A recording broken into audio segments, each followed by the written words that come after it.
In this video, we're going to take a look at issuing a violation. Generally, issuing a violation starts with a vehicle search, but we can also do a person search to issue a personal violation. Vehicle search can also be done automatically in the case of us using the plate reader system or the mobile cameras, where the cameras are mounted on the roof of the car and they're scanning plates as we're driving. In this case, we're going to go into vehicle search, and just to show that we can bring information about the vehicle into the violation, we're going to search on a vehicle that we know is in the system. And again, the audible alarm that we hear is because this vehicle has been flagged. So if we take a look at the vehicle, we can see that there is a record. So this is a vehicle of interest because this vehicle has been suspiciously driving around campus. Notice on the output here as well that we have the make and model as well as the VIN number and some details about past violations. So this has 3 unpaid violations.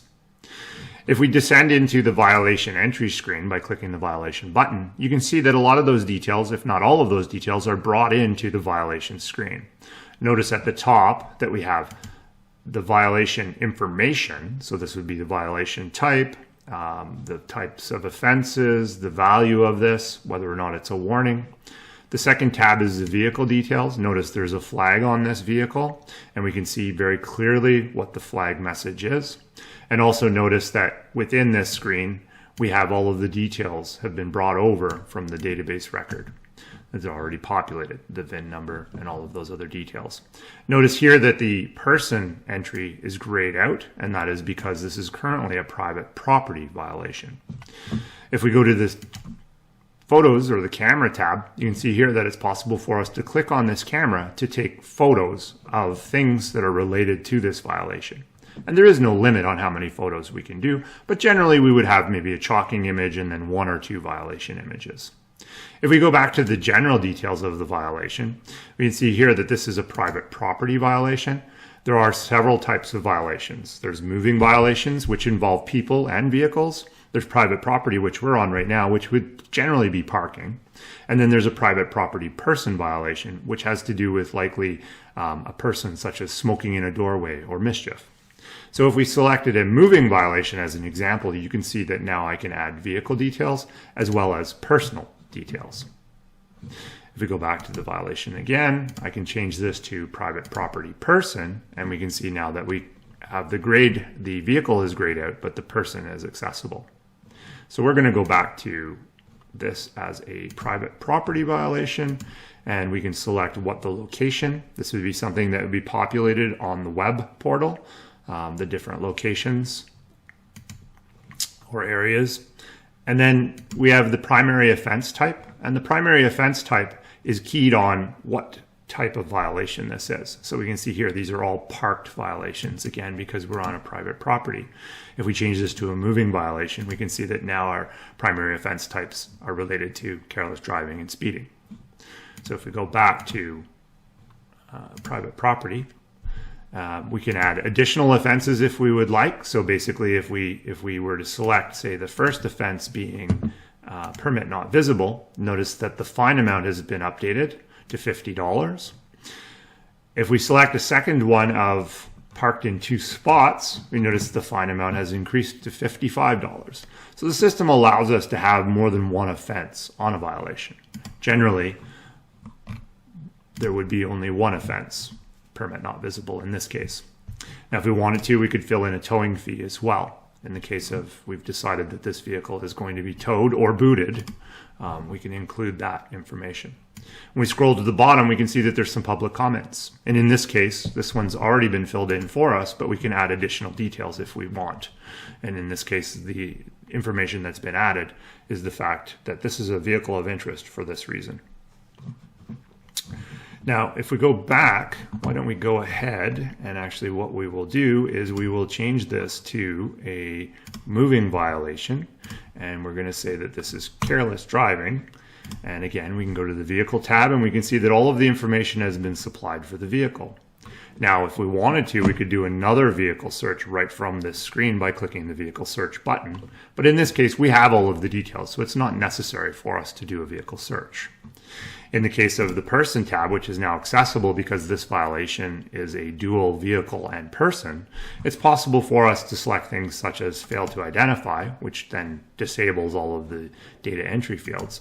Or we can select to do a person search so that we can add this person.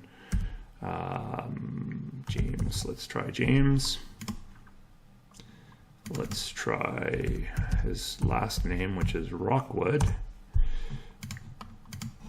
And so we found James. And so we can click on James, and again, the information is brought in. Now, if we wanted to, we could have filled in all of this information manually. But in this case, again, we did a search for him, and that information was populated for us. We haven't lost any of the information that we had. We've just simply gone off and grabbed James's record and brought it in to the violation. And again, we get to the camera tab where we can take some pictures. At the bottom of the screen, what we can do is we can save and print, which would be a belt clip printer, or we can just simply save the record. So let's take a look at the violation. In this case, we've done a violation earlier, but we've done a screen capture of it so that we can take a look at it. This would be the violation details that would be printed on that belt clip printer. So you can see here that we have information such as James Rockwood, his driver's license number, and in this case, the license plate for the sample was J-Rock. Careless driving and the fine amount. So there's some elements on this that we have some control over on the handhelds. So let's go take a look at the system settings. On system settings, you note that there's a printer settings group. And so here we have what kind of printer are we using, such as a Star Micronics or a Zebra printer. As well, we select the printer itself. And then we're able to say how many characters we have on a line, how many lines before the actual ticket, and how many how many lines per ticket. So these are some customization features just to make sure that the data is aligned correctly on the violation. As well, we have the ability to include the client name, include dotted header line. So let's take a look again at the violation. I'm just going to slide this over. So we can see here, include the client name would be Tomahawk University. Include the dotted header line. You can see it's the dots across just above the ticket number. Include the warning value. So if this was a warning, it would just say warning, or it would include the value of the violation plus an asterisk with a warning. Include a discount line, so the line would read this particular violation is discounted if paid within a certain number of days. It would include the $0 towing charge if we select that option, and also a barcode at the bottom. Now the footer text, in this case, this parking ticket is due within 14 days and so on and so forth, is something that can also be set up in the web portal. Let's just quickly take a look at some of the added features of the adding a violation.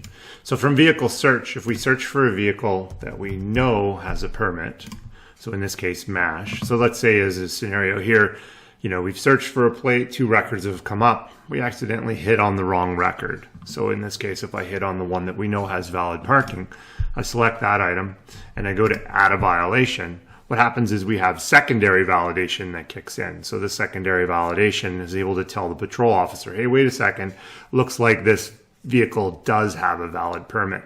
The secondary validation, when it's available, is done in real time. So this would be, directly over the internet or through Wi-Fi. Another example might be when we're doing a search and it just happens that that person is paying for their parking at a payment terminal, but the cached information on the handheld hasn't been updated yet. So what happens is the secondary validation goes out and checks to see if it can find a valid parking permit for this vehicle before the violation actually gets issued. So in this case, it would give the patrol officer an opportunity to click out, go back, and actually say, oh, I see, I should have been offering it to the MASH BC plate. Another benefit or another feature of the system is if we were to do CDTE 573, which is a vehicle that we had chalked earlier. So here we had this vehicle chalked 3 hours and 26 minutes ago. If we wanted to, we can go in and we can drill into the virtual chalk information, but we can see there is a chalked record on file. So when I go into the violation entry screen, what happens is you'll notice the camera shows a 1. So if we go there, that means that there's an image that's already been added. So in this case, I'm able to select this image, and I can see that at 11:30 this morning, this vehicle was actually chalked. So again, this becomes part of the violation record so that when it's synced to the system, it syncs with all of the imagery as well as the violation details that we fill in. Now, in the case of if we don't fill in details, so you can see here the private property, no offense type has been selected. If I wanted to save or save and print, there is some error validation that's going to kick in that's going to say, hey, wait a second, you need to fill in these details. And you can see here the primary offense type has been highlighted for me, saying that it needs to have that information filled in. And in the case of vehicles and personal violations, it's the same feature where it requires some information to make it a valid violation record. Now, once we've saved and printed and done all of those things and we go back to the system, what would happen is we will see, and actually let's do that. So let's just go ahead and we're going to say we're going to save this. So we can save and print, but I don't have a printer selected. So we'll say we're going to save. Oh, here we go. So this is requiring us to fill in some provincial information. So let's say that this is a plate in Ontario. We don't have a VIN number, but we do have a plate type, which is passenger, and we're not going to bother filling in any of the other details. Those are the required elements because those uniquely identify a vehicle. So let's go ahead and save that, and we can see here we get notified that the violation record has been recorded. So we can say OK, brings us back to the search screen, and you'll notice at the top we now have data available to sync, one violation and one vehicle. We added a violation and we added a vehicle. And the system is aware of that and wants to push that information to the database. When it pushes it to the database, that means that the user, when they come to their car and they get their ticket, they would be able to pay that ticket almost immediately as long as we're syncing the data. Now, on this screen, it doesn't do an automatic sync, but on the menu screen, if it's on this screen for any period of time, it will actually do an automatic sync. Now, we can also synchronize the data by simply selecting synchronize data, have that data pushed up. But let's just take a quick look at system settings.